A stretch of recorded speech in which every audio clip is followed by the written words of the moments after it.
चैतन्य भागवत मध्य खंड और 21वां नंबर अध्याय। ठीक है,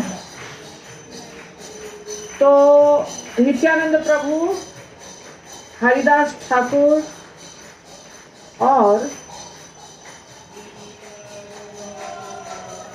गदाधर पंडित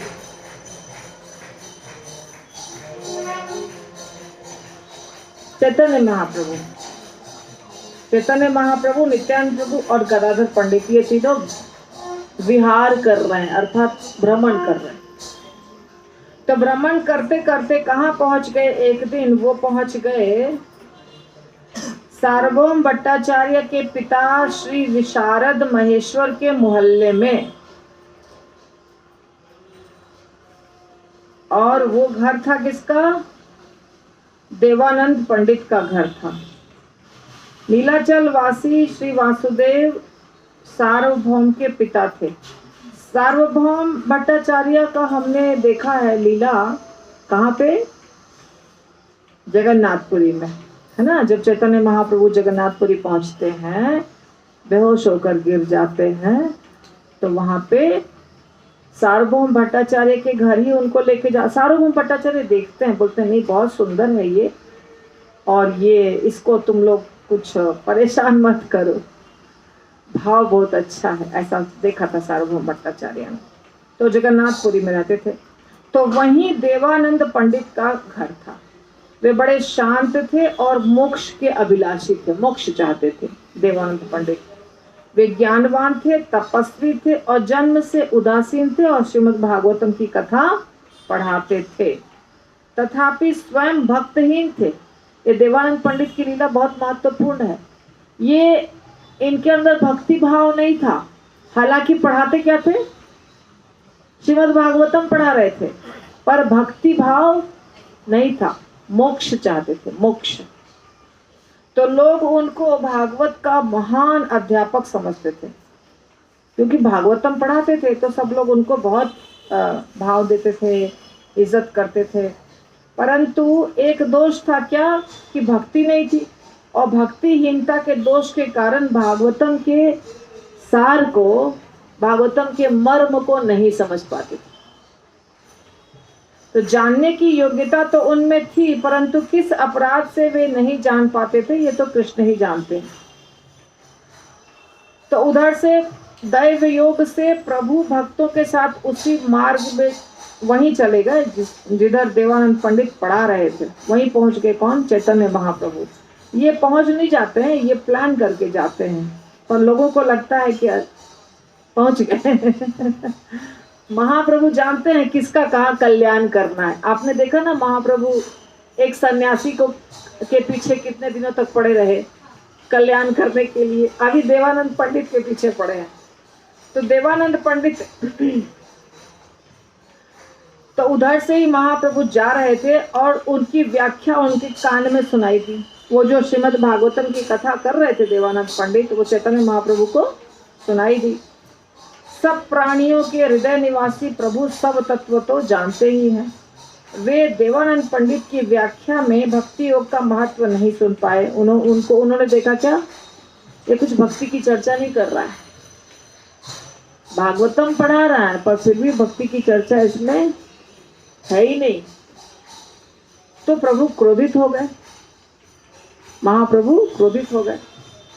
ये बेटा क्या अर्थ बखान कर रहा है, ये बेटा क्या अर्थ बखान कर रहा है, ये भागवत का अर्थ किसी जन्म में भी नहीं जान पाएगा। इस बेटे का श्रीमद् भागवतम में भला क्या अधिकार है? ऐसे ही बोलते हैं महाप्रभु, हमेशा बेटा बोलते हैं। जिस पे गुस्सा आता है उसको बेटा बोलते हैं, जिससे गुस्सा आता है उसको बेटा बोलते हैं। तो जय जय नित्यानंद प्राण विश्वम्भर, जय गदाधर पति अद्वैत ईश्वर, जय श्रीनिवास हरिदास प्रियंकर, जय गंगादास वासुदेवेर ईश्वर, भक्त गोष्ठी सहित गौरांग जय जय, सुनीले चैतन्य कथा भक्ति लभ्य। चैतन्य महाप्रभु की कथा सुनने से भक्ति प्राप्त होती है। हनुमते नवद्वीपे प्रभु विश्वम्भर, बिहारे संगीत नित्यानंद गदाधर। नित्यानंद प्रभु विश्वम्भर यानी चैतन्य महाप्रभु और गदाधर पंडित घूमते थे। एक दिन प्रभु करे नगर भ्रमण, चारी दिगे जतो आप्त भागवत गण। घूम रहे थे, नदिया में घूम रहे थे और वहां सब भागवत गण थे। सार्वभौम पिता विशारद महेश्वर, सार्वभौम के पिता का नाम था महेश्वर। ताहार जांगाले ग्याला प्रभु विश्वम्बर, उनके दरवाजे की तरफ से जा रहे थे। सही खाने देवानंद पंडित रवास, देवानंद पंडित का घर वहीं पर था। परम सुशांत विप्र मोक्ष अभिलाष, हालांकि वो कैसे थे, शांत थे। ऐसे देख के लगेगा बहुत अच्छे भक्त हैं, वैसे शांत प्रिय भक्त थे, लेकिन मोक्ष के अभिलाषी थे, मोक्ष चाहते थे। अब मोक्ष कौन चाहता है बताइए, मोक्ष का मतलब क्या है? कभी समझने की कोशिश किया है? मैं बहुत सालों से लेक्चर दे रही हूँ, है ना, लेकिन मुझे कभी समझ में नहीं आया कि मेरी भाषा लोग समझते नहीं है। बहुत कम दिन पहले समझ में आया है मुझे कि मैं बोलते जाती हूँ, मुझे लगता है सबको समझ में आ रहा है, पर मुझे अब लगता है कि समझ में 10% या 5% आता है। मोक्ष का मतलब शाब्दिक अर्थ, मोक्ष शब्द का शाब्दिक अर्थ है मुक्ति, ठीक। मुक्ति का अर्थ क्या है? राइट, दोबारा जन्म मृत्यु का चक्र, प्रभु जी सही बोले, जन्म मृत्यु का चक्र फिर से नहीं चाहिए, यही है ना। ये मुक्ति का प्रयोग बाकी इस दुनिया में भी होता है कि नहीं होता? ये शब्द मुक्ति, मुक्ति का मतलब क्या होता है? छुटकारा। सिंपल समझिए, सिंपल बात समझेंगे तो सब समझ में आ जाएगा। मुक्ति, अरे इससे कब मुक्ति मिलेगी, ऐसा बोलते हैं ना हम लोग, इससे कब मुक्ति मिलेगी? किसी भी व्यक्ति से, दोस्त से, रिश्तेदार से, किसी कोई भी आदमी, घर में काम करने वाले से, जिसके साथ किट होता है, उसकी क्या चाहते हैं हम? मुक्ति चाहिए। ये टेंशन से हम परेशान हो गए। तो मुक्ति का मतलब होता है छुटकारा, किसी समस्या से छुटकारा, उसी को कहते हैं मुक्ति। और बंधन का मतलब क्या होता है? बंधन का मतलब, बंधन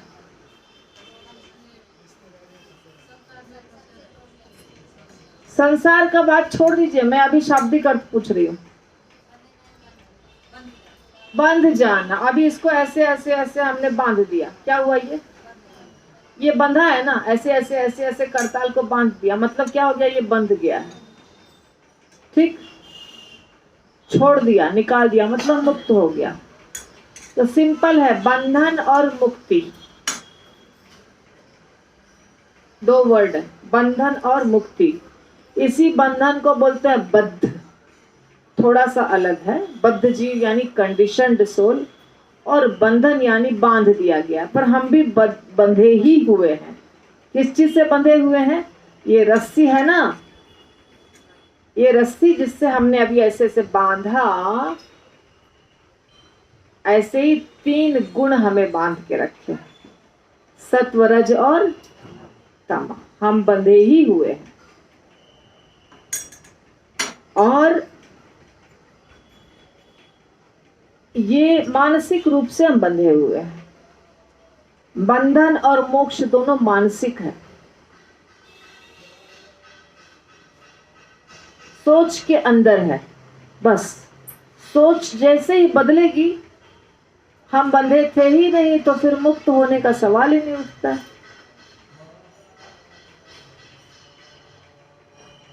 है ना। हम जब, अगर ये पता चला कि हम बंधे ही नहीं हैं, तो फिर मुक्ति का सवाल ही नहीं उठता। सच्चाई ये है कि आत्मा को कोई बांध नहीं सकता है, लेकिन हम क्यों बंधे हैं? क्योंकि हम इस शरीर को, इस पहचान को, जाति, धर्म, देश, इसको सच मान रहे हैं। ये मेरा शरीर है, ये इस जाति में हम जन्म लिए हैं, इस भाषा में हम, इस भाषा के का मैं हूँ, या इस प्रदेश का मैं हूँ, इस देश का मैं हूँ। ये सब चीज हमने अपनी पहचान बनाई है, जो झूठा है। तो इन चीजों से हम बंधे हैं। तो इस जब हम ये मान लेंगे कि ये सारी चीजें झूठी हैं, आत्मा तो अलग है ना इन चीजों से, तो हम क्या हो गए? मुक्त हो गए ना। तो ये जन्म और मृत्यु का चक्र किसका होता है? शरीर का कि आत्मा का? शरीर का। तो प्रभु जी ने अभी थोड़ी देर पहले बोला कि जन्म मृत्यु के चक्र से मुक्ति, यानी कि शरीर का जो चक्र था उससे मुक्ति मिलेगा। जन्म और मृत्यु का चक्र किसका है? शरीर का ना। तो शरीर का जो ये गोल गोल घूमना हो रहा है अलग अलग शरीर में, जन्म और मृत्यु, इससे छुटकारा चाहिए। लेकिन अगर आप समझ गए कि मैं शरीर नहीं हूं, तो छुटकारा क्यों चाहिए? फिर तो छुटकारा चाहिए ना, छुटकारा मिल गया। आपको मालूम पड़ गया कि मैं शरीर नहीं हूं, तो जैसे वो नारियल ढक ढक कर रहा था अंदर में, वैसे आप क्या हो जाएंगे? इस शरीर में रहते हुए भी ढक ढक अलग। बहुत डिफिकल्ट लग गया ना अभी जितना मैंने समझाया? बहुत डिफिकल्ट है ना?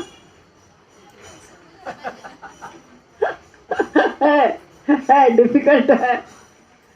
मैं इसको इजी कर दूंगी, आप टेंशन मत लीजिए।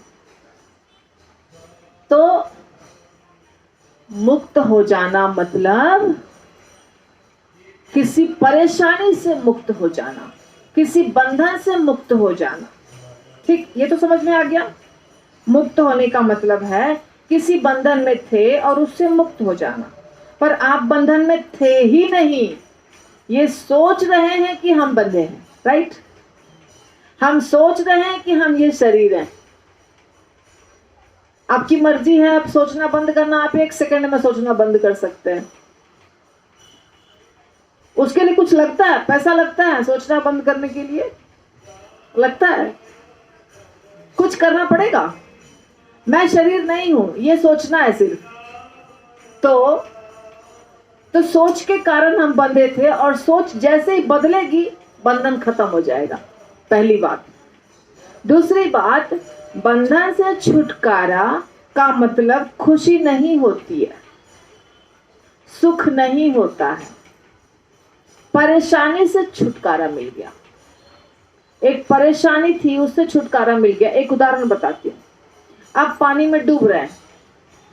जब आप पानी में डूब रहे हैं, बार बार डूबते हैं, और जब अंदर रहते हैं तो लगता है कोई बचाए, और फिर आपको निकाला जाता है, फिर आपको डुबा दिया जाता है। ये आपका बहुत देर से चल रहा है, तो आपको एक बार निकाल दिया गया पूरी तरह से। तो आपको उस समय बहुत अच्छा लगा कि हम डूब रहे थे, बहुत परेशान थे, हमें निकाल दिया गया। पर ये डूबने की प्रक्रिया आपकी मैक्सिमम 10 मिनट से हो रही थी। उसके पहले तो आप बाहर ही थे ना, तो परेशानी 10 मिनट से सिर्फ थी। तो उस 10 मिनट के बाद भी और 10 मिनट के पहले भी आप मुक्त ही थे ना, आप परेशान नहीं थे। समझ में आई बात? वो 10 मिनट जब डूब रहे थे तभी आप परेशान थे, और 10 मिनट के पहले भी आप परेशान नहीं थे। अब आप छुटकारा मिल गया तभी भी परेशान है। लेकिन जब आपको छुटकारा मिला तब थोड़ी सी खुशी मिली। जब आपको छुटकारा मिला उस समय थोड़ी सी खुशी मिली, क्योंकि अब बहुत परेशान थे।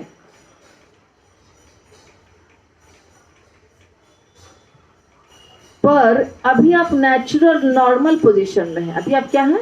नॉर्मल पोजीशन में। क्या सब लोग डूबते नहीं रहते हैं? इसीलिए आप भी डूब नहीं रहे थे, थोड़े समय के लिए डूब रहे थे।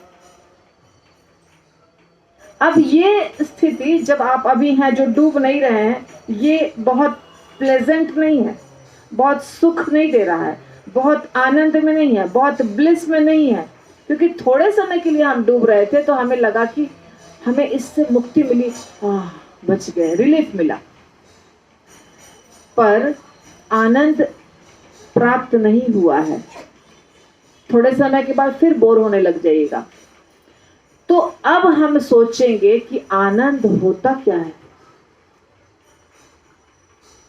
आनंद क्या होता है। सोचना है कि नहीं सोचना है? सोचना है। बंधन से छुटकारा आनंद नहीं है, परेशानी से छुटकारा आनंद नहीं है, इसीलिए मोक्ष भी आनंद नहीं है। आपको समझ में आई बात? मोक्ष भी आनंद नहीं है। आनंद फिर है क्या? आनंद वो है जो हमेशा के लिए आपको एक दिव्य अनुभूति देता है, और वो है आपका असली स्वरूप। आध्यात्मिक जगत में आपका जो असली स्वरूप है, उसमें ये शरीर का कष्ट, ये मुक्ति, ये सब चीज कोई मायने नहीं रखता है। क्योंकि ये सब चीज क्या था? ये तो वही था जो 10 मिनट के लिए हम डूब रहे थे। हम इस शरीर में हैं, जन्म मृत्यु हो रही है तो कष्ट हो रहा है, इससे छुटकारा मोक्ष कहलाता है। और मोक्ष प्राप्त करने का मतलब आनंद नहीं मिलेगा। आनंद जब भगवान के सेवा में जुड़ जाइएगा तब आनंद मिलना शुरू होगा। समझ में आई बात? जब भगवान के सेवा में जुड़ जाइएगा, भगवान से जुड़ जाइएगा, तब आनंद की शुरुआत होगी।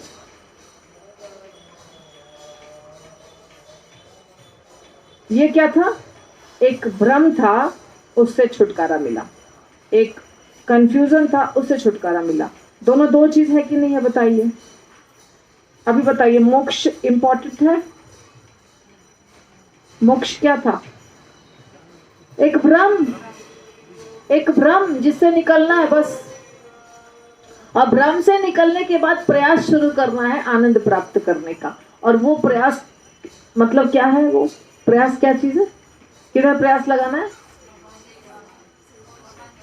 भगवान से जुड़ना। और भगवान से जुड़ने के बाद जब आनंद प्राप्त होना शुरू हो जाएगा तो फिर वो अनलिमिटेड है, इनफाइनाइट। वो कहीं नहीं समाप्त होता है, वो बढ़ता जाता है, बढ़ता जाता है, बढ़ता जाता है। दिन दूनी रात चौगुनी बढ़ता जाएगा, बढ़ता जाएगा, बढ़ता जाएगा।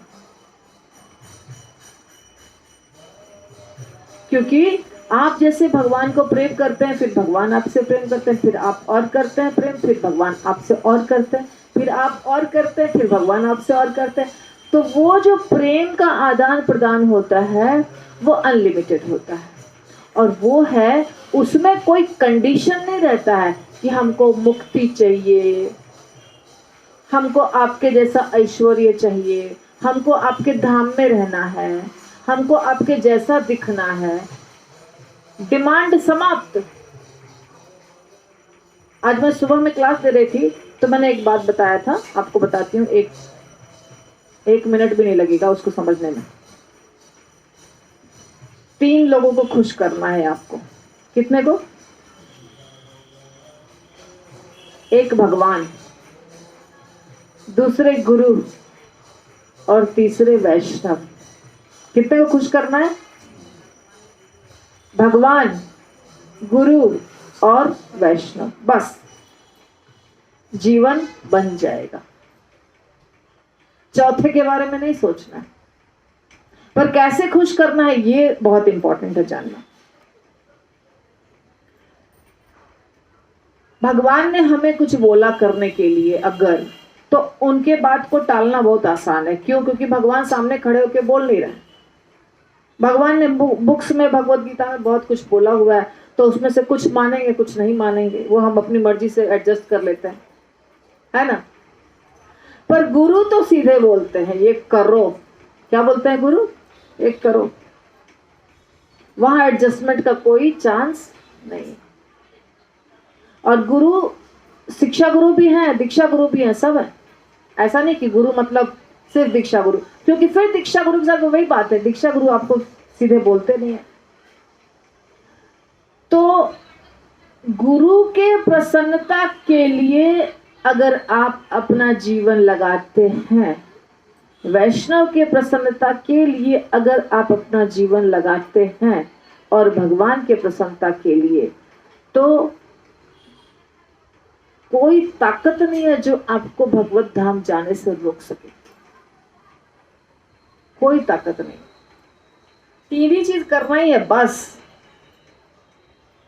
पर ये तीनों चीज करना बहुत कठिन इसीलिए है क्योंकि वहां पे करते समय, इम्प्लीमेंट करते समय अपनी खुद की इच्छा चली आती है बीच में।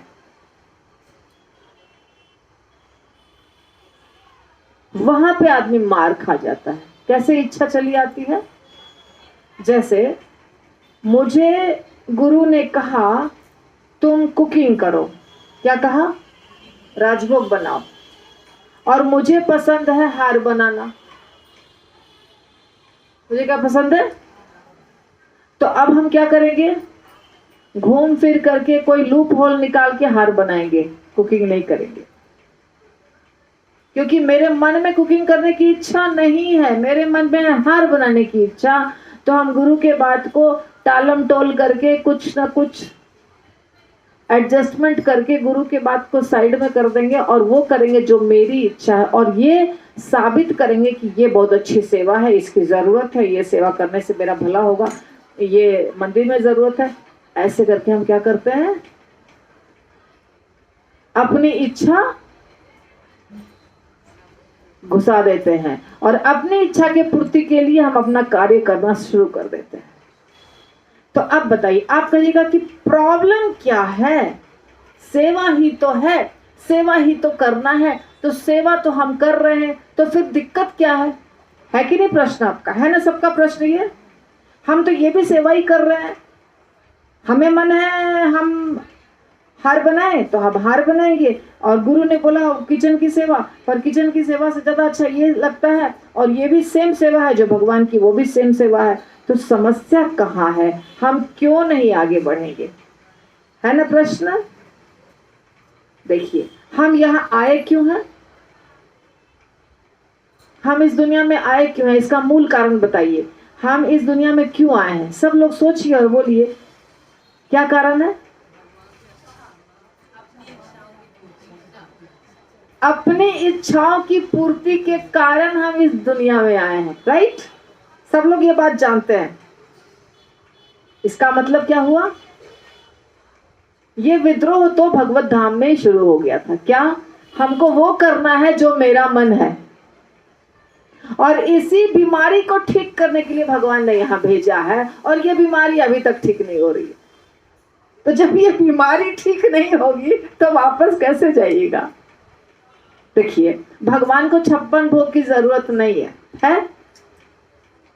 हार पहनने की जरूरत है? क्यों जरूरत है? भगवान तो पूरी दुनिया के मालिक हैं। एक पलक झपकाते करोड़ों हार आ जाएंगे उनके गले में। आएंगे कि नहीं आएंगे? तो भगवान को ना हार की जरूरत है, ना 56 भोग की जरूरत है, लेकिन आप सुधर जाएं इसके लिए भगवान ने आपको मौका दिया है कि चलो करो सेवा।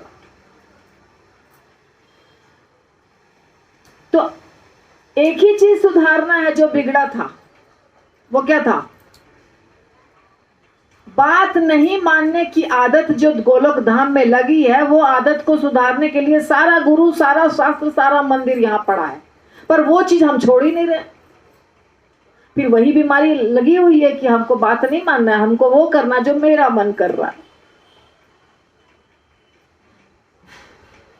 तो आपका मन कुछ भी करे, पर जब यहां से गोलोक धाम जाइएगा तो ये बीमारी वहां भी जाएगी ना साथ साथ में। एक मिनट, जाएगी कि नहीं जाएगी?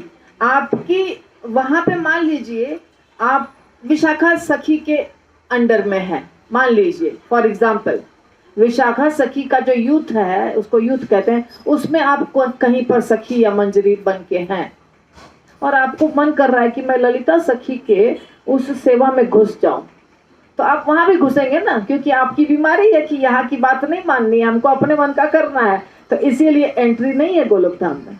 जब तक ये बीमारी ठीक नहीं होगी तब तक एंट्री नहीं होगी गोलोक धाम में। इसीलिए भगवान कहते हैं दास दास अनुदास, यही तो बनना है और कोई सेवा की जरूरत नहीं है। एक ही सेवा है कि दास बनने का प्रैक्टिस करो। और हम इसी बात को भूल जाते हैं, हम दास नहीं बनते और बाकी सारा चीज करते रहते हैं। बाकी सारा काम करेंगे लेकिन जो बनना है वास्तव में हमें वो नहीं बनना है। तो इसीलिए गुरु की सेवा, गुरु की आज्ञा का पालन करना, गुरु को प्रसन्न करना यानी गुरु की आज्ञा का पालन करना, भगवान को प्रसन्न करना यानी भगवान की आज्ञा का पालन करना, वैष्णव को प्रसन्न करना यानी वैष्णव की आज्ञा का पालन करना, अपने आप को प्रसन्न बिल्कुल नहीं करना। क्या समझे? अपने को प्रसन्न करने के लिए कुछ भी नहीं करना। कर पाएंगे? कर पाएंगे? बोलिए। जब ये कर पाएंगे आपका भगवत धाम में एंट्री निश्चित 100%, मैं गारंटी दे रही हूं। सिर्फ दासों की एंट्री है वहां पे, मालिक की एंट्री नहीं होती है। सिर्फ दास, सिर्फ दास। चाहे आप प्रेसिडेंट बन जाए मंदिर के, चाहे आप जीवीसी बन जाए, चाहे आप सन्यासी बन जाए, दास भाव यदि नहीं आया सब बेकार, कुछ फायदा नहीं होगा। घुस गया दिमाग में जो मैं बता रही हूँ, समझ में आ रही है बात? तो ये बहुत आसान है ना? आसान है कि मुश्किल है? बोलो। बहुत आसान है। क्या करना होगा? केवल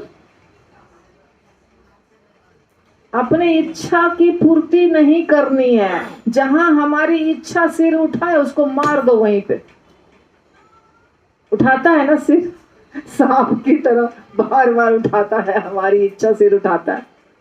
नहीं करना है। उठाएगा और प्रैक्टिस कर लेंगे तो सब अच्छा लगेगा, बहुत अच्छा लगेगा। इतना अच्छा लगेगा कि आपको लगेगा कि अरे आनंद भगवत धाम में थोड़ी है, आनंद तो अभी मिलने लग गया। सच बता रही हूं, आप प्रैक्टिस करके देखिए।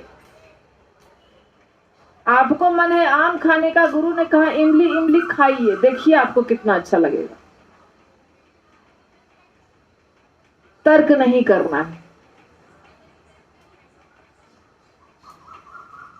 जैसे ही आप दूसरे को प्रसन्न करिएगा, ये तीन लोगों को जैसे ही आप प्रसन्न करिएगा तुरंत आपको आनंद मिलेगा। फिर प्रसन्न करिएगा, फिर आनंद मिलेगा। फिर अब प्रसन्न करने का मतलब ये नहीं कि साड़ी खरीद के माता जी को दे दिया, वो नहीं, वो प्रसन्नता नहीं। उनकी जो आज्ञा है आध्यात्मिक उन्नति के लिए, उसका पालन करना। बहुत लोग करते हैं, 5,000 की साड़ी खरीद के दे दिया, उससे क्या फर्क पड़ता है?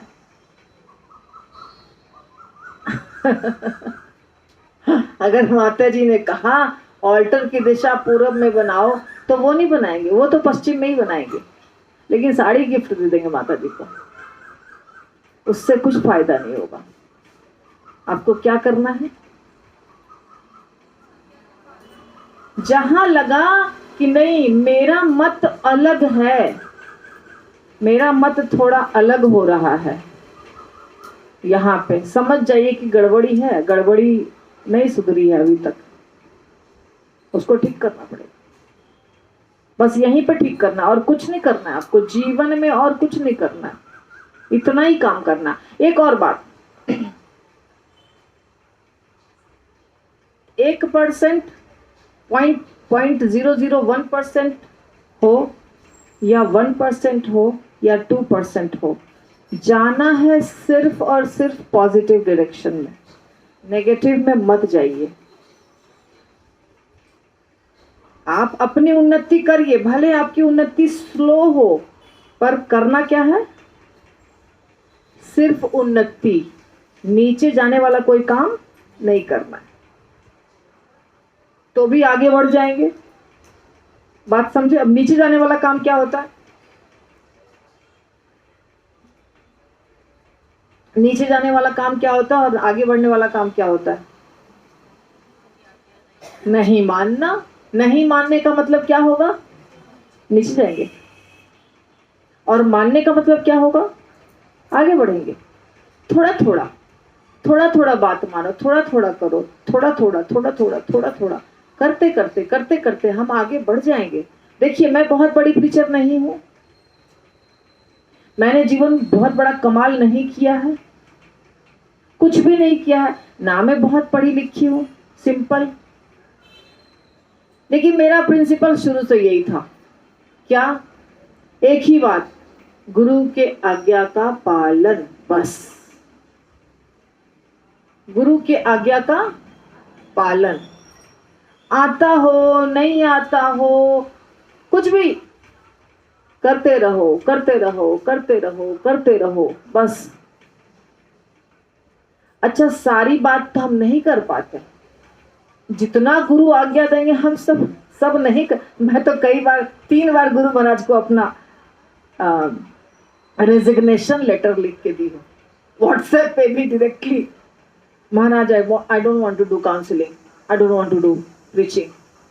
महाराज जवाब देते नहीं है उस समय, महाराज चुप हो जाते हैं। महाराज भी जानते हैं इसको अभी गुस्सा चढ़ा हुआ है। तो हम ये नहीं कहते हैं कि हम वो करेंगे जो आप नहीं चाह, हम ये कहते हैं कि हमसे नहीं होगा महाराज, नहीं हो रहा है, हो नहीं पा रहा है। तो ऐसे ऐसे कभी कभी चलता है थोड़ा थोड़ा, लेकिन वो बोलती हूं पर प्रीचिंग तो नहीं छोड़ना। क्यों? क्योंकि गुरु की आज्ञा, गुरु की आज्ञा है तो हम किसी को करें, हम अनपढ़ को करें, गवार को करें, हम हिंदी में करें, हम कोई भाषा में करें, हम सिंपल करें, मगर करते रहो, सिर्फ आज्ञा का पालन करते रहो। तो आपको बहुत बड़ा आदमी नहीं बनने की जरूरत है। आप ऐसा नहीं कि आप बैठे हैं मंच पर, यहाँ 10,000 लोग बैठे हैं, ऐसा कुछ जरूरी नहीं होता। वो तो कृष्ण की इच्छा, हो सकता है 10,000 भी बैठ जाए, हो सकता है 10 भी नहीं बैठे, पर मेरे हाथ में क्या है? मेरे हाथ में क्या है? अपना कार्य करना ना। मेरे हाथ में है मेरा कार्य करना, वो मुझे करना है, बस खत्म बात। इसी सूत्र को अपनाना है जीवन में। अच्छा, दूसरी बात, और ये टॉपिक रह गया, देखो अब याद रखो, नहीं तो फिर दूसरी बात क्या, कभी ये समझना नहीं कि हम जो छोटी छोटी गलतियां कर रहे हैं या अवज्ञा कर रहे हैं, बात नहीं मान रहे हैं, तो गुरु को कुछ पता नहीं चल रहा है, या तो गुरु समझदार नहीं है, समझने, ऐसा होता नहीं है, ऐसा होता नहीं है। चाहे आप भौतिक दृष्टि से बहुत बड़े आदमी हो, फिर भी जो आध्यात्मिक रास्ते में जो आपका गुरु है, उसको पूर्ण रूप से पता है कि आपके मन में क्या चल रहा है, आपके आगे क्या चल रहा है, आपके पीछे क्या चल रहा है, गलती आप कहाँ कर रहे हैं, अभी आप कहाँ फंसने वाले हैं, वो सब उनको पता है। वो सब उनको पता होता है, सब पता होता है। इसलिए ये कभी नहीं समझना चाहिए। तो आगे बढ़ना है सबको, बोलिए, आगे बढ़ना है, सिर्फ पॉजिटिव डायरेक्शन में जाना है, तो क्या करना पड़ेगा? 3 चीज, गुरु, भगवान और वैष्णव, तीनों की सेवा। और कैसी सेवा? उनके खुशी के लिए कार्य करना, वहां अपनी खुशी नहीं देखना, उनको प्रसन्न करने के लिए करना। अभी मैंने इतना बड़ा कार्य, इतना बड़ा लेक्चर क्यों दिया? क्योंकि देवानंद पंडित श्रीमद् भागवतम के ज्ञाता थे, प्रवक्ता थे, प्रवचन देते थे, फिर भी श्रीमद् भागवतम को नहीं समझ रहे थे, नहीं समझ पा रहे थे। क्योंकि श्रीमद् भागवतम को समझ तभी पाएंगे आप जब श्रीमद् भागवतम चाहेगा कि आप उसको समझें। बात समझे मेरी? समझे कि नहीं? ये है श्रीमद् भागवतम। ये क्या है मान लीजिए, ये श्रीमद् भागवतम है। आपने पूरा पढ़ लिया 18,000 श्लोक। ब्रिलियंट स्टूडेंट्स है, मेडिकल इंजीनियरिंग वाले, उनके लिए कुछ है क्या 18,000 श्लोक पढ़ना? वो तो कितना कितना मोटी मोटी किताब पढ़ते हैं। मेडिकल वगैरह की किताब तो ऐसी है कि अगर हम लेट के पढ़ने की कोशिश करें तो दब जाएगा हमारा शरीर, ही इतना वजन होता है उसका। सच में मैं देखी हूँ अपने भाई बहन के बुक्स। तो उनके लिए क्या है 18,000 श्लोक पढ़ सकते हैं। पर आपने पढ़ लिया 18,000 श्लोक, आपने पढ़ लिया भगवत गीता के 700 श्लोक, आपने बाय हार्ट भी कर लिया, रट के बोल भी दिया, पर ये ग्रंथ जो है ये नहीं पसंद कर रहा है आपको, ये आपको प्यार नहीं करता है। ये ग्रंथ जो है वो क्या है? निर्जीव नहीं है, सजीव है। ये भगवान स्वयं है। ये नहीं चाह रहे कि आप इनको समझें, तो नहीं समझेंगे। ये जब चाहेंगे कि आप इनको समझिए, आप तुरंत समझ जाइएगा। ये तो इनकी मर्जी है, ये भागवतम की मर्जी है कि आप समझें। और जिस दिन भागवतम आपसे प्रसन्न हो जाएगा, वो खुद आपके हृदय में जाके बैठ जाएगा। क्या टाइम लगेगा समझने में? आपको कुछ टाइम नहीं लगेगा समझने, फटाफट समझ जाइएगा आप पूरे भागवतम को।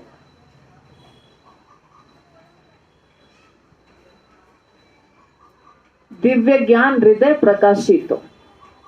तो यहां से आपने सुनी है ना कथा कालिदास की? कालिदास की कथा सुनी है? कालिदास कितने लोग जानते हैं? हाँ, कालिदास जो थे कवि थे। पहले वो क्या थे?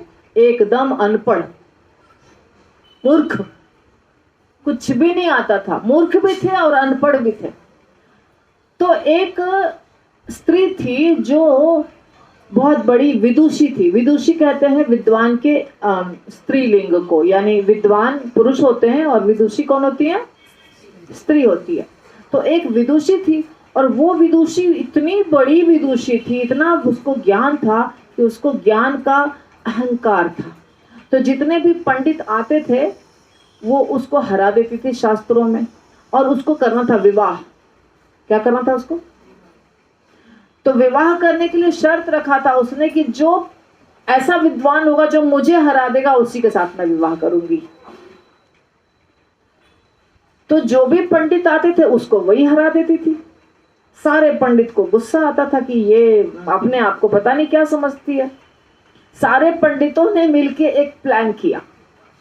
जब पंडित जा रहे थे तो उन्होंने देखा एक व्यक्ति है जो पेड़ पे बैठा है, और जिस डाल पे बैठा है उसी डाल को काट रहा है। मतलब हम यहाँ बैठे हैं और यहाँ काट रहे हैं, तो जैसे डाल कटेगा हम गिर जाएंगे ना। तो सबने बोला कि इसके इतना मूर्ख तो कोई नहीं मिलेगा, चलो हम लोग इसको ही ले जाते हैं और कुछ जुगाड़ लगाते हैं। तो उनको लेके गए और उनको कहा, वो विदुषी को, कि ये ना कुछ बोलते नहीं है, ये मौन व्रत धारण किए हुए पर बहुत बड़े प्रकांड पंडित हैं, तो इनके साथ शास्त्रार्थ करना है। तो विदुषी ने कहा ठीक है।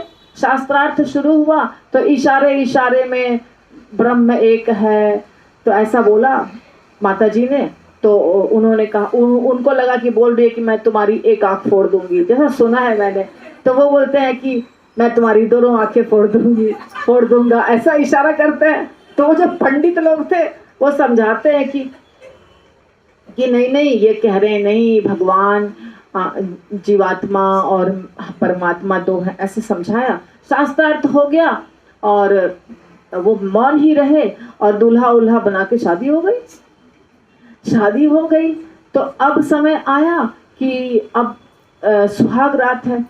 सुहाग रात है तो माता जी के पास पूरा किताबों का एकदम बड़ा लाइब्रेरी था। तो ये तो अनपढ़ थे, तो इनको लग रहा है ये सब क्या है, आलतू फालतू ईंट पत्थर ऐसा। अब देखो थोड़ा बना के भी बोल रहे हैं जहां से मैंने सुना है। तो वो सोचे कि अब तो ये मौन व्रत टूट गया, अब हम अच्छे से चर्चा करेंगे, क्योंकि मेरे हस्बैंड, मेरे पति बहुत बड़े विद्वान हैं और अच्छा शास्त्रों के बारे में हम लोग चर्चा करेंगे। तो पता चला कि ये तो अंगूठा छाप है, बहुत क्रोध आया उनकी पत्नी को और बेइज्जत करके उनको घर से निकाल दिया उसी समय। बेचारे रोते धोते, और ये थे, इनका नाम था कालिदास, क्योंकि ये काली के पुजारी थे, काली माता के पुजारी थे। रोते धोते गए काली माता के पास, खूब रोए कि आपने मेरा इतना ज्यादा बेइज्जती क्यों करवा दिया, मैं तो आपका सेवक हूँ। खूब रोए काली माता के पास। तो काली माता को बोले कि आपने इतना मूर्ख मुझे क्यों बना दिया, मुझे कुछ भी नहीं पता है। काली माता, आवाज आई काली माता की, काली माता प्रसन्न हो गई। काली माता तो बहुत उनसे खुश रहती थी, उनके वो सेवक थे। उन्होंने कहा तुम जाओ जहां ग्रंथों का घर है, मतलब ग्रंथालय, जहां पे सारे ग्रंथ रखे हुए हैं, वहां तुम जाओ। आज रात तुम जितने ग्रंथों को सिर्फ ऐसे पलट दोगे, बस वो ग्रंथ तुम आत्मसात कर लोगे। कालिदास गए, जो ग्रंथालय था, जिस समय उनको आशीर्वाद मिला, उसी समय वरदान मिला, उसी समय वो गए। पूरी रात केवल पलटते रहे, सारे ग्रंथों को पलट दिया उस लाइब्रेरी में जितने बुक्स थे। और हो गए सुबह प्रकांड पंडित, सुबह हो गए प्रकांड पंडित। इसके बाद जब उन्होंने रचना शुरू की, तो कालिदास की रचनाएं कितनी ज्यादा है पता है आप लोगों को ना? नाम सुना है कि नहीं? नहीं सुना? बहुत रचना की है उन्होंने। कालिदास बहुत बड़े पंडित थे। उनकी रचनाएं हिंदी साहित्य के बहुत हिंदी संस्कृत का जो भी उन्होंने रचना किया है, तो उन्होंने बहुत सारी रचनाएं की हैं। सिर्फ एक रात उन्होंने किताब पलटा है, बस। काली माता की कृपा से उनको पूरा पंडित बन गए एक ही रात में वो। तो भगवान की कृपा होगी। तो यही मैं बता रही थी, ये श्रीमद् भागवतम यदि है, और श्रीमद् भागवतम यदि चाहते हैं कि ये भक्त मुझे समझ जाए, मुझे जान जाए, तो आप तुरंत जान जाइएगा। इतना आसान है, पर ये प्रसन्न होने चाहिए आपसे। और नहीं प्रसन्न होंगे तो ये जैसे देवानंद पंडित भागवतम का प्रवचन दे रहे हैं, पर भागवतम समझ नहीं रहे हैं, कुछ भी उसके मर्म को नहीं समझ रहे हैं। तो किसी भी ग्रंथ के मर्म को समझने के लिए वो ग्रंथ आपसे खुश होने चाहिए। कैसे ग्रंथ खुश होंगे? अगरबत्ती दिखाने से नहीं खुश होते हैं ग्रंथ। थोड़ा खुश हो जाएंगे अगरबत्ती दिखाने से भी। भागवत दो प्रकार के होते हैं, एक भागवत ग्रंथ और एक भागवत, बोलो, व्यक्ति। जो भागवत के हिसाब से अपने जीवन को चलाता है, परम वैष्णव है, उसे कहा जाता है भागवत व्यक्ति। और जो ग्रंथ है वो तो ग्रंथ है। यदि हम भागवत व्यक्ति का अपमान करेंगे तो भागवतम खुश होगा हमसे? बोलिए, नहीं। गौर किशोर दास बाबा जी कितना पढ़े लिखे थे? बोलिए, अंगूठा छाप। क्या उनको ज्ञान नहीं था भागवतम का? पूर्ण ज्ञान था।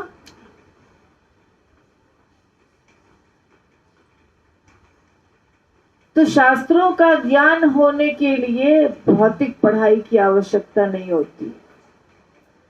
और अगर भौतिक डिग्री है तो उसको इस्तेमाल करेंगे तो और ज्यादा फायदा होगा। लेकिन कब? जब ये शास्त्र हमसे प्रसन्न रहेगा। शास्त्र हमसे कब प्रसन्न होगा? जब हम प्रेम से वैष्णव की सेवा करेंगे, भगवान की सेवा करेंगे और गुरु की सेवा करेंगे, तब शास्त्र अपने आप प्रसन्न हो जाएगा हमसे। अपराध करेंगे तो नहीं होंगे प्रसन्न। तो हमें इस बात को समझना बहुत आवश्यक है। जैसे आप लोग पढ़ते हैं शास्त्र, बहुत अच्छी बात है, शास्त्र को तो पढ़ना ही चाहिए। पर हम शास्त्र को पढ़ते हैं, हम प्रचार करते हैं, सब कुछ करते हैं, पर जो सत्य है पहले उसको तो जानना होगा ना। हम प्रचार क्या कर रहे हैं? प्रचार कर रहे हैं, पर प्रचार क्या कर रहे हैं? क्या प्रचार करना है बताइए, बोलिए, आंसर दीजिए। क्या प्रचार करना है? हरे कृष्णा महामंत्र और भक्ति का प्रचार करना, राइट। हमें भगवान की भक्ति का प्रचार करना है।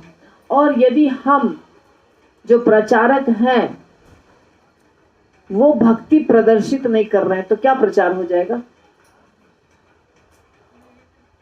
हाँ, गलत प्रचार हो जाएगा ना। प्रचारक के अंदर यदि भक्ति नहीं है तो प्रचार भी क्या हो जाएगा? उसी चीज का। मालूम है आपको? आप जाने अनजाने वही करते हैं जिसके संरक्षण में आप रहते हैं। समझे बात? आप किसी के पुत्र हैं, आप किसी के शिष्य हैं, स्टूडेंट हैं, तो आपको पता नहीं रहता है कि लेकिन आपकी भाषा, आपकी हरकत आपके टीचर के जैसी हो जाती है, आपके पिता के जैसी हो जाती है। अगर टीचर, लीडर, पिता, राजा जो भी हैं उनके अंदर भक्ति प्रकाशित नहीं होगी तो उसको फॉलो करने वाले के अंदर भी भक्ति प्रकाशित नहीं होगी। इसीलिए हम प्रचार भले थोड़ा करें पर शुद्ध भक्ति का करें। हम भले थोड़ा प्रचार करें, हम भले थोड़ा ज्ञान बांटें, पर वो ज्ञान और भक्ति क्या होना चाहिए? शुद्ध होना चाहिए। कितना शुद्ध होना चाहिए? जितना संभव है हमसे। भक्ति का तो कोई अंत नहीं है। हमसे कितना संभव है उतना। हमसे थोड़ा संभव है तो थोड़ा। लेकिन जैसे गिलहरी छोटी सी सेवा कर रही थी और हनुमान जी बड़ी सी सेवा कर रहे थे, पर दोनों सेवा कर रहे थे ना। वैसे ही एक छोटा भक्त है, एक बड़ा भक्त है, एक कम अनुभवी है, एक ज्यादा अनुभवी है, एक कम पढ़ा लिखा है, एक कम ज्यादा पढ़ा लिखा है।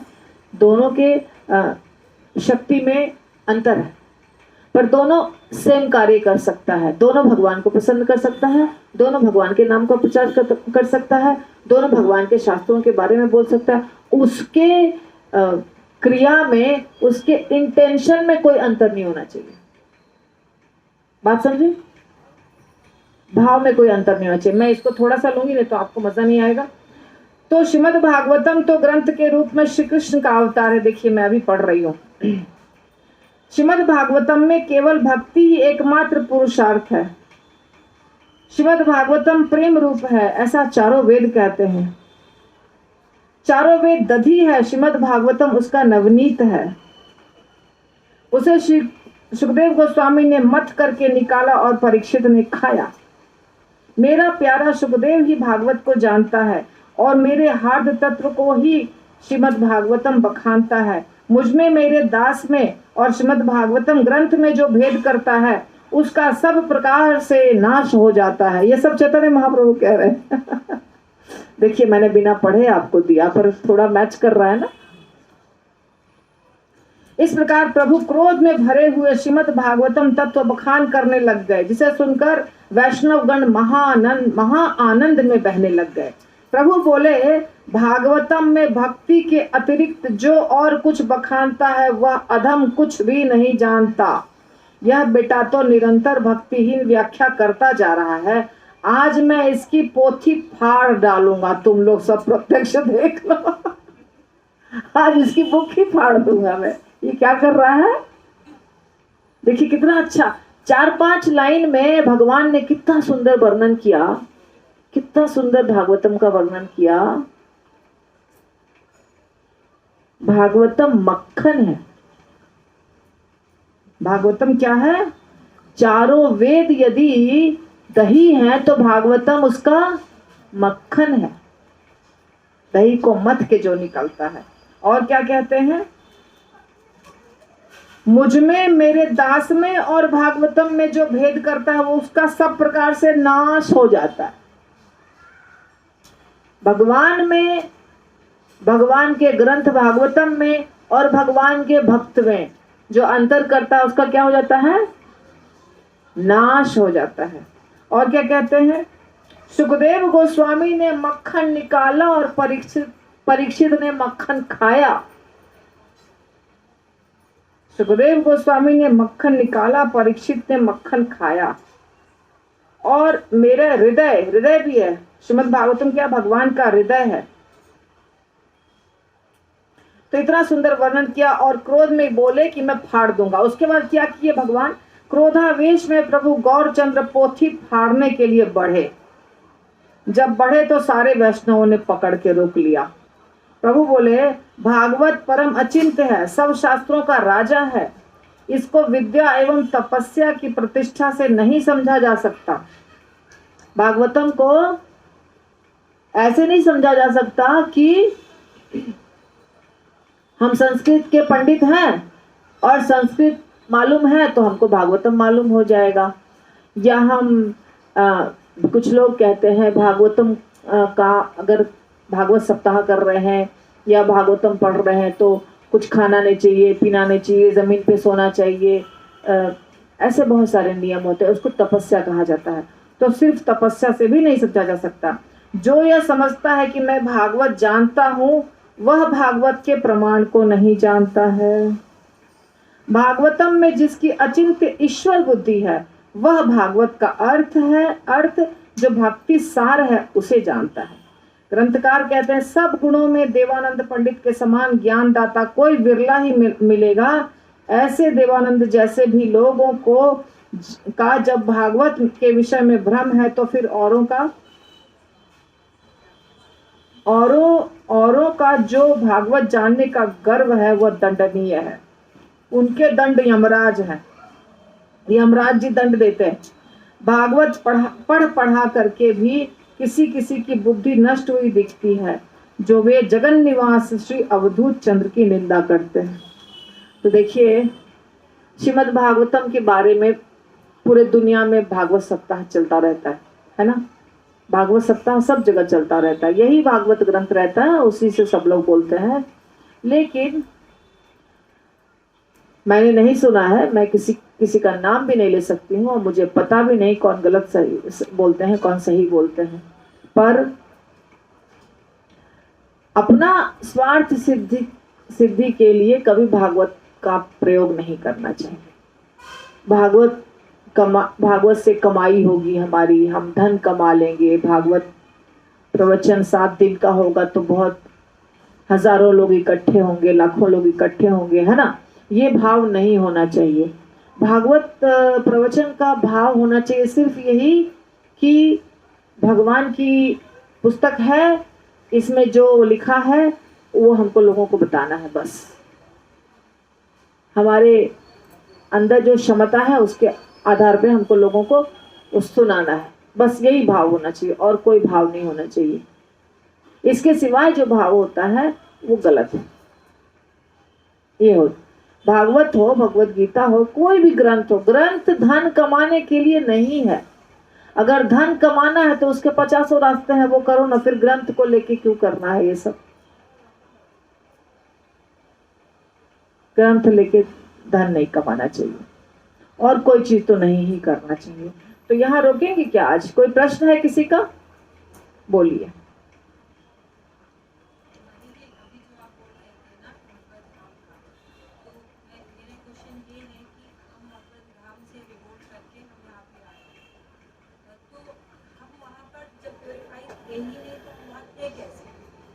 ये है ना कि जब हम बिल्कुल पूरी तरह से शुद्ध हो जाएंगे, प्योर हो जाएंगे, तब हम वहाँ जाएंगे। यानी अपना नहीं, गुरु वैष्णव और ऐसा भगवान की मतलब जब उनके बारे में सोचेंगे, उनके हिसाब से चलेंगे और हमारे मन में कोई भी तरह का ईर्ष्या ये सब नहीं रहेगा, तब हम कर पाएंगे। तो हम गोलोक से आए ही कैसे? अगर ये सब वहाँ पर एंट्री मतलब नहीं जा सकते वहाँ पे, तो वहाँ से कैसे हम आगे? हमारे अंदर वो भाव वहाँ पे कैसे आता है? वहां पर ये भाव नहीं आना चाहिए, पर वहां पर ये भाव आ सकता है।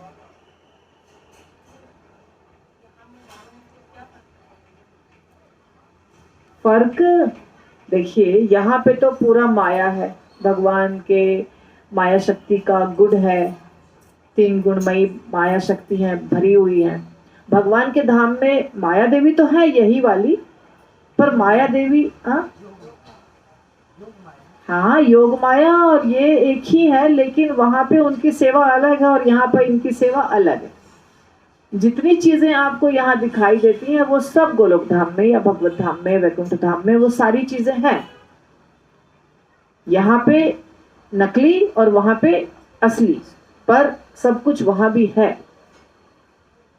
तो वहां पे रह करके भी जो अच्छी आत्मा जो जिसको जन्म दिया है भगवान ने वहां पे रखा है, तो वहां पे भी ये मन में विचार आ सकता है कि हम करें खुद भोग, भगवान से स्वतंत्र होकर हम खुद एंजॉय करें, ये विचार आ सकता है। और वही विचार आया तो इसलिए हमको यहाँ भेजा गया। विचार आने के लिए आप स्वतंत्र है ना, स्वतंत्रता आपको है, कहीं भी वहां रहे यहाँ रहे, स्वतंत्रता तो सब जगह है। वो सब यहाँ आ गए, वैसे ही सब लोग यहाँ हैं जिनके जिनके मन में ये विचार आया कि भगवान से स्वतंत्र हो के हमको कुछ भोग विलास करना है, हमको भी एंजॉय करना है भगवान की तरह। उन सब के लिए दुनिया बन गई।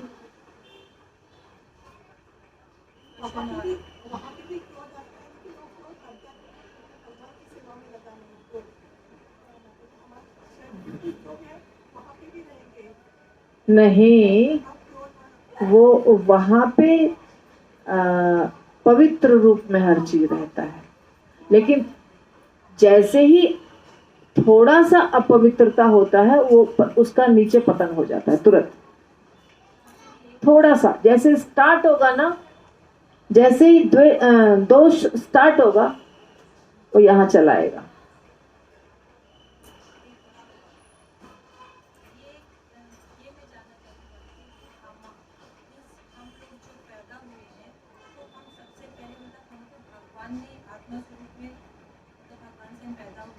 जब ब्रह्मा जी ने फर्स्ट टाइम हमको पैदा किया, ब्रह्मा जी जैसे कि हमको अभी माता पिता ने पैदा किया ना, अभी किसने पैदा किया, लेकिन फिर भी हम किसकी संतान है, माता पिता की नहीं है, हम किसकी है, भगवान की है। वैसे ही इस माता पिता के पहले ब्रह्मा जी ने पैदा किया। लेकिन उसके पहले हमारी हाँ आत्मा थी, उसके पहले यस, सारा मटेरियल भगवान देते हैं।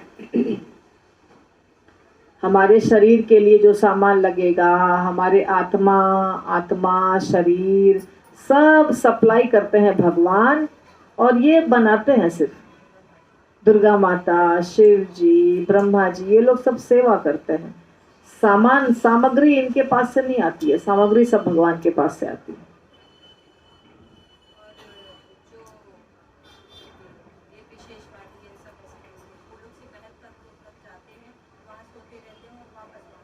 महत तत्व नहीं, ज्योति, ब्रह्म ज्योति।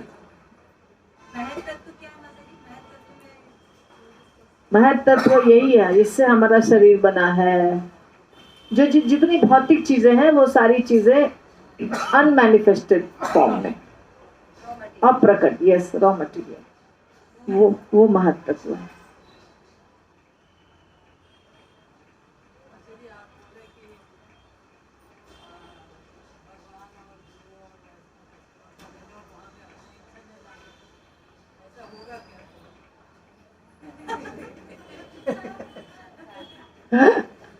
इच्छा आएगी, हमारी इच्छा आएगी, नहीं ऐसा नहीं होगा कि हमारी इच्छा आनी बंद हो जाएगी। आप मूर्ति थोड़ी है, आप निर्जीव पदार्थ है क्या जो कि इच्छा ही आनी बंद हो जाएगी। लेकिन समझदारी से हमें अपने इच्छा को रोक के और गुरु के इच्छा को करना पड़ेगा। बात समझ में आ रही है? समझदारी से देखिए, जो नया भक्त होता है, बिल्कुल नया भक्त, जिसको हम क्या कहते हैं, कनिष्ठ अधिकारी। कनिष्ठ अधिकारी का क्या लक्षण है? कनिष्ठ अधिकारी भगवान को मानता है। किसको मानता है? और किसी को नहीं मानता। और सीधे धड़ धड़ धड़ धड़ धड़ धड़ वहां गेट से घुसेगा, मंदिर में चला जाएगा। ये लक्षण है किसके? लेकिन मध्यम के क्या लक्षण है? सीनियर को, जूनियर को, बराबर वाले को, सबको प्रणाम करेगा, सबसे थोड़ी बात करेगा, करते करते करते करते किसी को कुछ जरूरत है तो हेल्प करेगा। ऐसा सब जगह सब कुछ दिखाई देता है उसको। वो है मध्यम अधिकारी। और उत्तम, उसको कहीं दोष ही नजर नहीं आता है। वो तो ज्यादा ही सीधा साधा होता है। वो सीनियर जूनियर सब बराबर है उसके लिए। ये है फर्क।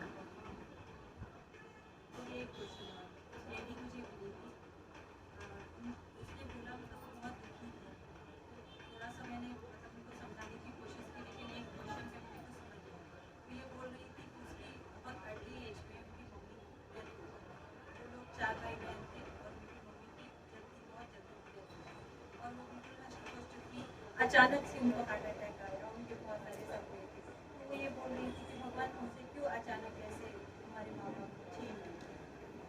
तो ये मुझे समझ नहीं आया, मैं किस तरह उसको समझाऊं कि ये तो कई जन्मों का लेखा जोखा है।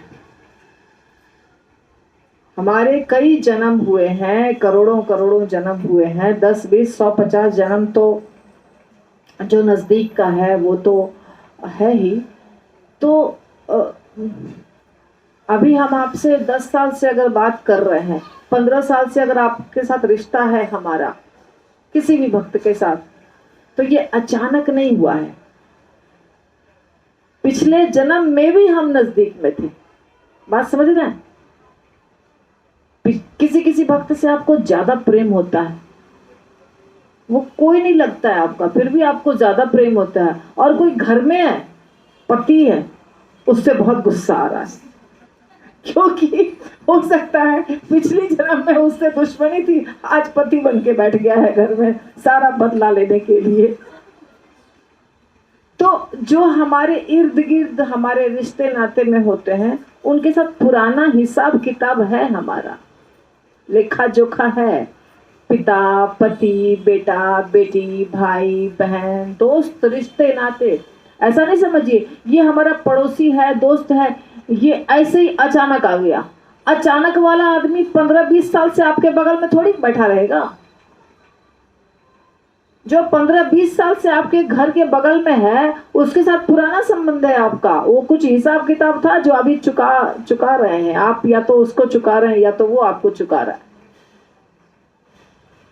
इसी प्रकार जन्म, मृत्यु, शादी, विवाह, धन, दौलत, ये सब भी पुराने जन्म से, हाँ, पुराने जन्म से इस जन्म तक कैरी फॉरवर्ड होता है। मेरे साथ तो चमत्कार होता है, बहुत चमत्कार होता है। मैं बड़ा मुश्किल से, देखिए मैं आपको नहीं बताऊंगी एग्जैक्टली इंसिडेंट क्या हुआ है, लेकिन मैं बड़ा मुश्किल से, यदि कुछ अरे बहुत तकलीफ है, बहुत तकलीफ है, बहुत तकलीफ है, नहीं है पैसा, दूसरा काम है, लेकिन नहीं करना चाहिए, नहीं करना चाहिए, भगवान के लिए करना चाहिए, नहीं करना ही है, नहीं करूंगी, ऐसा सोचती हूँ मैं, और मैं करती हूँ। बहुत कोशिश किया, 2000 रुपया खर्चा किया भगवान के लिए। सपोज 2 दिन के बाद वो चला आता है मेरे पास। 2 दिन के बाद ये कैसे आ गया? देखो इतना जल्दी। तो मुझे लगता है क्या मतलब, थोड़ा भी मेरी इच्छा नहीं होती है कि मैं ये जो कर रही हूं इसके बदले मुझे कुछ चाहिए। 1% भी नहीं, 1% भी नहीं। इस मामले में यदि मैं वृंदावन के किसी मंदिर में कुछ दिया, मैंने सिर्फ देना, ऐसा भी नहीं मेरी इच्छा होती है कि उसके बदले मुझे जाना है और प्रसाद लेना है। थोड़ा सा तुरंत चाहिए प्रसाद, वो तो मंदिर का प्रसाद चाहिए, लेकिन ये नहीं कि मैंने 1000 दिया है, 2000 दिया है तो कल मैं जाऊं राजभोग लूं, ये सब नहीं। ये तो मैं जाती नहीं, लेती नहीं। तो ये इच्छा कभी नहीं रहती है कि हमने यदि भगवान को कुछ दिया तो उसके रिटर्न में कुछ चाहिए, ये नहीं। पर भगवान इतनी जल्दी रिटर्न करते हैं कि मुझे लगता है भगवान आप ऐसे क्यों कर रहे हैं, ऐसे मत करिए। तो इस जन्म में इतना जल्दी रिटर्न दिखाई दे रहा है, तो अगले जन्म में और पिछले जन्म में क्यों नहीं होगा? सारा रिटर्न आता है हमारे पास। ये जो व्यक्ति जल्दी चला जाता उसका क्या कारण होता है? जल्दी सिंपल कारण, उसमें क्या कारण की बात है? जल्दी मतलब जितनी चाबी भरी राम ने उतना चले खिलौना। जितने समय की रहने का दिया था, इतना साल तुमको इसके साथ रहना है, उतना साल वो रहेगा, खत्म बात। उसके बाद उसको कहीं और जाना है, उसकी सेवा कहीं और है। हमको 20 साल के लिए इस घर में है, इतने लोगों के बीच में हमको 20 साल रहना है, तो हम 20 साल रहेंगे। और वहां जो रहने वाले लोग हैं, मेरा पुत्र, मेरा भाई, मेरा बहन, मेरी पत्नी, मेरी, उसको अब इसके वियोग में रहना है। उसके कर्म में क्या लिखा है कि अब इसको वियोग में रहना है, और इसके कर्म में क्या लिखना था? इतना साल का ही साथ था, बस खत्म। इसके बाद उसका जीवन जहां लिखा है वहां जाएगा वो व्यक्ति। सिंपल, इसमें क्या है बड़ी बात? ऐसा नहीं है कि हम 100 साल की उम्र है तो सब लोग 100 साल जिएंगे, 80 साल सब लोग जिएंगे, ऐसा नहीं होता है। जितना भगवान ने डिसाइड किया है। और एक और बात होती है कि हमको अगर भगवान ने 80 साल की उम्र दी है, ये शरीर दिया है, 80 साल की उम्र भी दिया है, अब हम शराब पी करके, कुछ गंदा गंदा कार्य करके, नशा करके, या अपने शरीर को ऐसे बैठ बैठ करके एक्सरसाइज वगैरह कुछ नहीं करके उसको बीमार बना लें जानबूझ के, तो फिर भगवान की गलती नहीं है, फिर हमारी गलती है। भगवान ने तो लंबी उम्र दी थी, पर आपको जो मशीन दिया उसको मेंटेन तो आपको करना पड़ेगा ना। ये मशीन ही है ना, तो इस मशीन को मेंटेन तो मुझे खुद करना है। अब मैं मेंटेन ही नहीं करूंगी तो कैसे चलेगा? ये भी एक कारण है। तो उसको अकाल मृत्यु कहते हैं। समय से पहले आपने शरीर को खत्म कर दिया। कोई आत्महत्या कर लेता है समय से पहले, उसमें भगवान का कोई दोष नहीं है, उस व्यक्ति का दोष।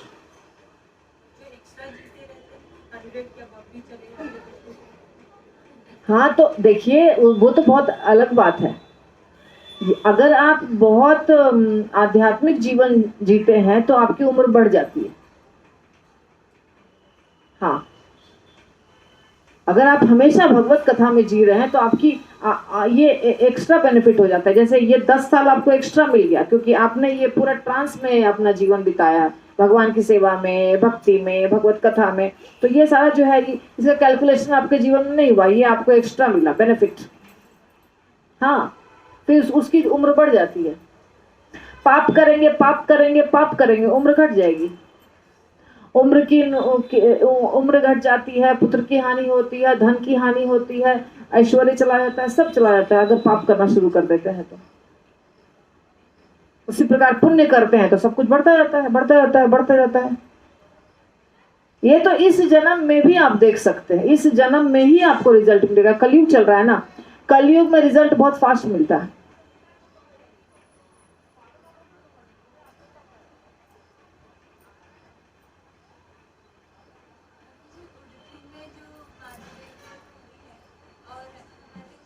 माधवेंद्रपुरी नहीं, मध्वाचार्य सेम। हम जिस संप्रदाय के हैं वही मध्वाचार्य उडुपी में है, इसलिए हम लोग को उडुपी जाना है। मैंने 2 बार किया है दर्शन। आप गए थे? बहुत अच्छा। चरण कमल का दर्शन हुआ? मध्वाचार्य के चरण कमल का नहीं हुआ? मध्वाचार्य के घर गए? नहीं गए?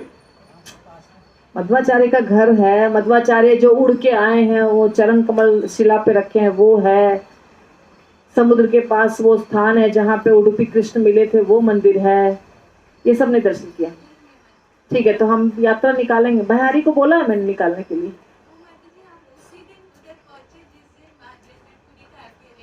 Very good. वही है हमारे आचार्य माधवेंद्रपुरी नहीं, मध्वाचार्य। यस यस, माधवेंद्रपुरी ईश्वरपुरी के गुरु हुए, चैतन्य महाप्रभु के गुरु माधवेंद्रपुरी। हाँ, तो दोनों 2 हैं। वो मध्वाचार्य, ये माधवेंद्रपुरी। माधवेंद्रपुरी कौन हुए? गुरु। गुरु जिनके लिए भगवान ने क्या किया था? खीर चोरी किया था। जिनको गोपाल जी मिले थे ना, जिनको खीर दूध भी दिया था पीने के लिए। और खीर चोरा गोपीनाथ जगन्नाथपुरी के पास जो है वो लीला हुई थी। तो वो है माधवेंद्रपुरी। हाँ, बालासोर में। हाँ, तो वो है माधवेंद्रपुरी, बहुत महान आचार्य।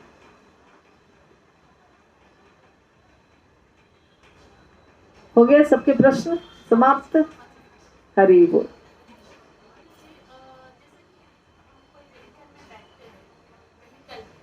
हाँ।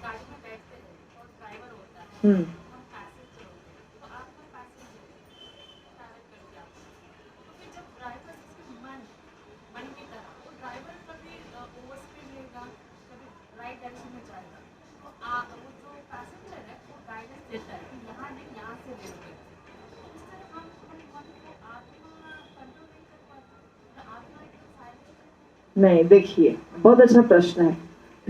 हमारा जो ये शरीर है, ये रथ के समान है। रथ पता है ना आपको?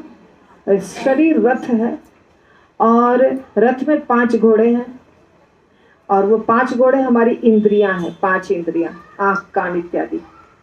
और रथ है शरीर, और रथ पे बैठा हुआ जो है वो है आत्मा। और रथ को चलाने वाला जो है वो क्या है? नहीं, देखिए, तो अर्जुन रथ पे बैठे थे, तो अर्जुन हमारी आत्मा, ठीक, और कृष्ण भगवान चलाने वाले हैं। तो कृष्ण भगवान है बुद्धि, और जो ये घोड़ा को पकड़ने के लिए 5 धागे, ये है मन, ठीक है। तो अब अर्जुन बैठा है, कृष्ण चला रहे हैं, तो गाड़ी अच्छी चलेगी, क्योंकि कृष्ण को पता है कि कैसे चलाना है। पर कृष्ण की जगह अगर कोई असुर हो तो चलेगी गाड़ी अच्छी? तो कृष्ण अगर रथ चलाने वाले हैं, यानी बुद्धि के जगह कृष्ण है, यानी आपकी बुद्धि में भागवतम, भगवत गीता, रामायण, वेद, पुराण आपके बुद्धि में है, तो आपका रथ चलेगा सही। और आपके बुद्धि में असुर हैं, सिनेमा, गाना, पिक्चर, अंट संट बकवास, तो आपकी गाड़ी चलेगी कैसे? तो बुद्धि में कृष्ण को विराजमान करिए। बुद्धि मन को कंट्रोल करता है, मन इंद्रियों को कंट्रोल करता है, इंद्रियां शरीर को कंट्रोल करती हैं, फिर आत्मा रिलैक्स करता है।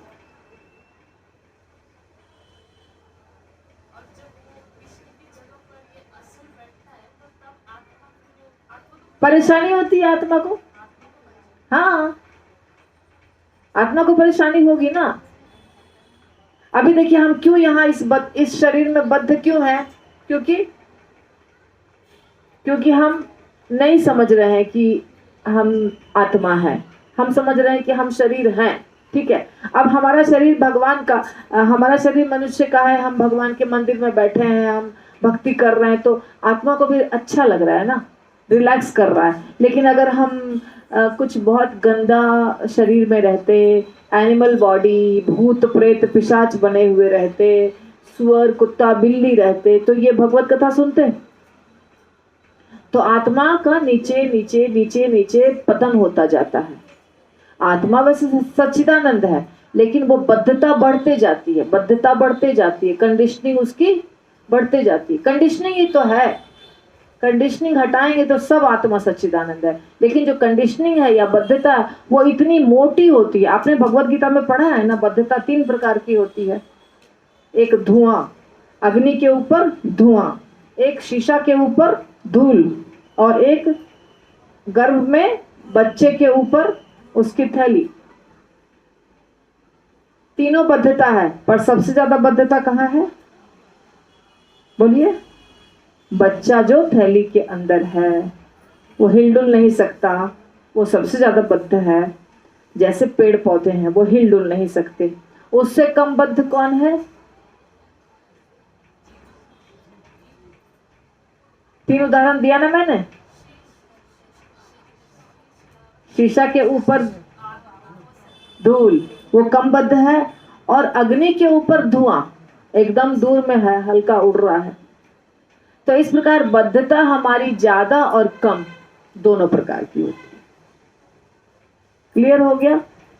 तो ज्यादा बद्ध अपने आप को बनाएंगे तो ज्यादा आत्मा को परेशानी होगी, कम बद्ध बनाएंगे जल्दी छूटेंगे। छूटना है ना, बद्धता ज्यादा रहेगी तो जल्दी छूट नहीं पाएंगे, बद्धता कम रहेगी तो छूट जाएंगे जल्दी। तो बद्धता को कम करना है। तो बद्धता को कम करना कैसे है? ज्ञान के बल पे, बुद्धि के बल पे। बुद्धि में अगर अच्छी अच्छी बातें भरेंगे तो बद्धता रहेगी ही नहीं। आप खुद ही बताइए, एक व्यक्ति के घर डेथ होता है, बहुत रोती है, बहुत रोती है, बहुत रोती है माता, कभी कभी डिप्रेशन में चली जाती है, कभी कभी एक व्यक्ति, वो तो छोड़ो मृत्यु, लड़के लड़की में क्या हो जाता है, ब्रेकअप हो जाता है, तो उसके बाद वो डिप्रेशन में चली जाती है लड़की या लड़का जो भी है, कभी आत्महत्या कर लेता। वो उससे भी ज्यादा बेवकूफी हरकत, कोई क्रिकेटर क्रिकेट मैच जीत गया या हार गया तो आत्महत्या कर लेगा, कोई आत्मदाह कर लेगा। ये कितनी ज्यादा बद्धता है, सोचो। क्या तुमको फर्क पड़ रहा है उसके हारने जीतने से? और पटाखा छोड़ देंगे हजारों लाखों रुपया का, कोई और हारा है, कोई और जीता है, तुम क्यों पटाखा छोड़ रहे हो? तुम अपना पैसा क्यों बर्बाद कर रहे हो? कोई अमिताभ बच्चन की का मूर्ति बना के उसकी पूजा करता, अगरबत्ती दिखाता, पहले के जमाने में ये सब होता था। तो ये बद्धता बहुत ज्यादा हो गया। और कम बद्धता क्या हो गया कि किसी की मृत्यु हुई तो हम बहुत रो रहे हैं, या हम डिप्रेशन में जा रहे हैं, या हम बीमार हो गए, हमको दवाइयां खानी पड़ रही, इलाज कराना पड़ा। और जो बहुत आगे बढ़ा हुआ है, बहुत बुद्धिमान है, संत है, उसको मृत्यु से भी कोई फर्क, आप समझ रहे हैं? सब इंसान ही है, पर सबके बद्धता में कितना अंतर है। मृत्यु हो जाती है फिर भी दुख तो होता है थोड़ा सा, पर ज्यादा दुख नहीं होता है, और वापस वो अपना सारा काम करने लग जाता है, क्योंकि बद्धता कम है। बद्धता कम है। चेंज तो कोई सिचुएशन को नहीं कर सकता है, लेकिन फिर भी जितना ज्यादा हम आसक्त रहते हैं, बद्ध रहते हैं, उतनी ज्यादा तकलीफ होती है, और जितना हम कम बद्ध रहते हैं उतनी कम तकलीफ होती है।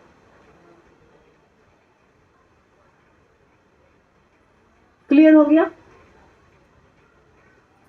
श्रील प्रभुपाद की जय। निताई गौर आनंदे। हरि हरि बोल।